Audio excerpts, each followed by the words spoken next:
This big shrub here is Mahonia, and it's got such a lovely fragrance to it. It has these holly-like leaves that are quite robust and leathery, and these long sprays of yellow flowers, and they've got such a beautiful smell to them. They actually taste pretty much like they smell. They've got a really lovely kind of zesty, almost citrusy flavour to them. And I've actually harvested quite a few Mahonia already. This is a lovely little shrub that blooms in winter, and you can actually eat the berries as well. So around here, this one's already starting to go over, but these are the little berries, and they turn like a dark purpley colour. So you can see a couple there, and you can cook these up as well, make them into a jam, Mahonia jam. I think they're also called Oregon grape in the US, but it's a lovely little shrub, Mahonia.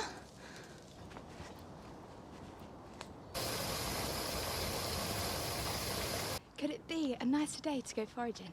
It is glorious outside. It is the end of January and it's blue skies. So I'm so out of breath because I've been walking over an hour because I got lost. I walked the complete wrong way for about half an hour, and yeah, it's just starting to catch up with me a little bit, this hill. So I think I'm going to have a little breather and then try and hunt down some velvet shanks. I've just come across a little rope swing, so I think I'm going to perch my butt up on this and have a little rest.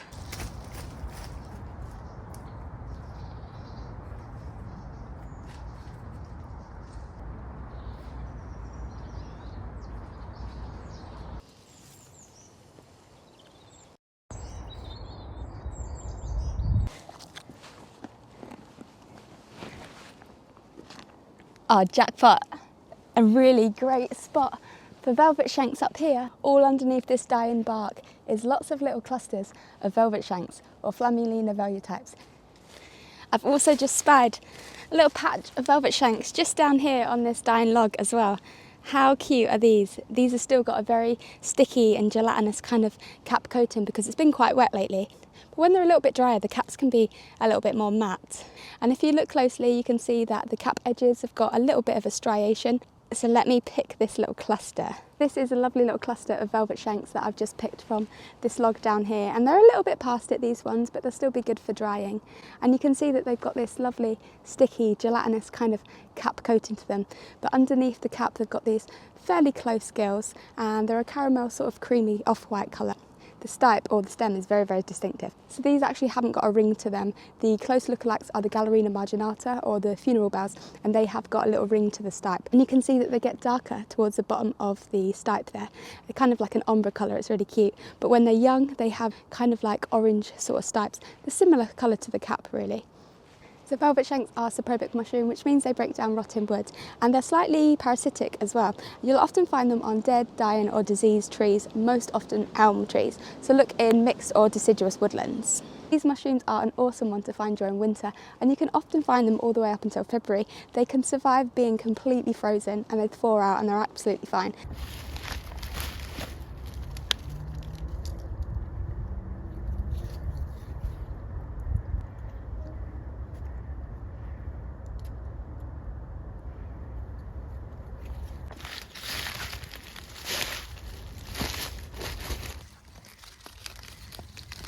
This is a great little patch.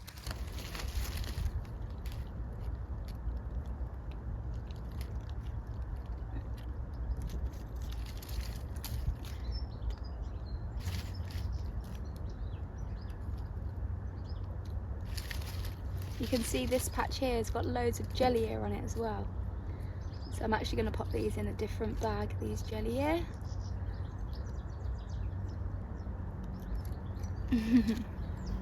That one's got a little jelly ear hat.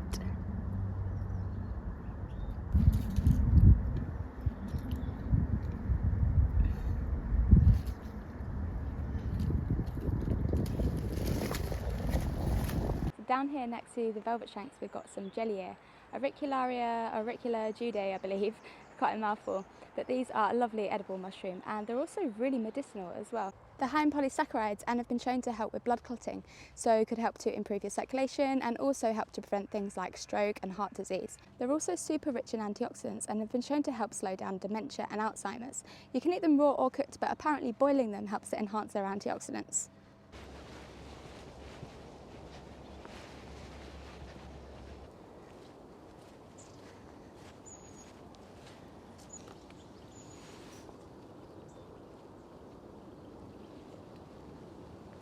little blackberry shoots are just coming through, and you can eat these little buds. Really nice added into teas or just eating fresh when you're out on your walks. These buds are really delicious and they've got sort of a coconutty, almost milky flavour to them.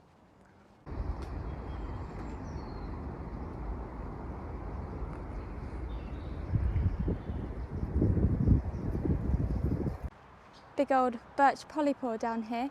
Look at this lovely wavy undulating cap margin to it, and these little insect holes.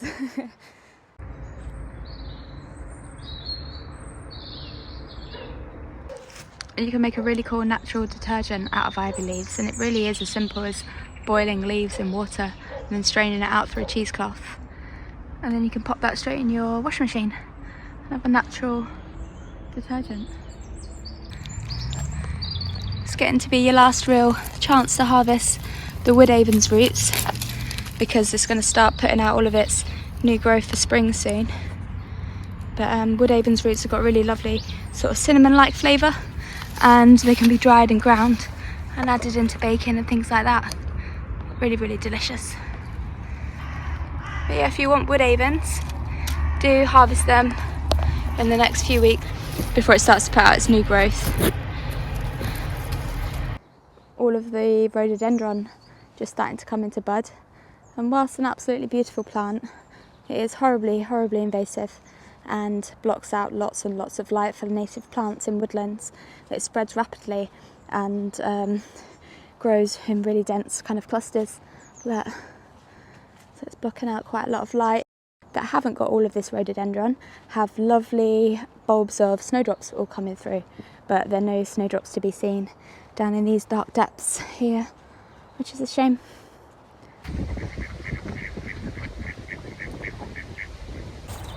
Right, I'm off home now. It's been one hell of a long walk today, but a very joyous one, and I've got quite a muddy stretch ahead of me, so I'm going to sign off here and see you next month for some more foraging. Still got some rose hips hanging on, and at this stage these are absolutely one of my favourite things to eat. Usually it's got a tropical sort of flavour, but that one just tasted like wine because it's fermented.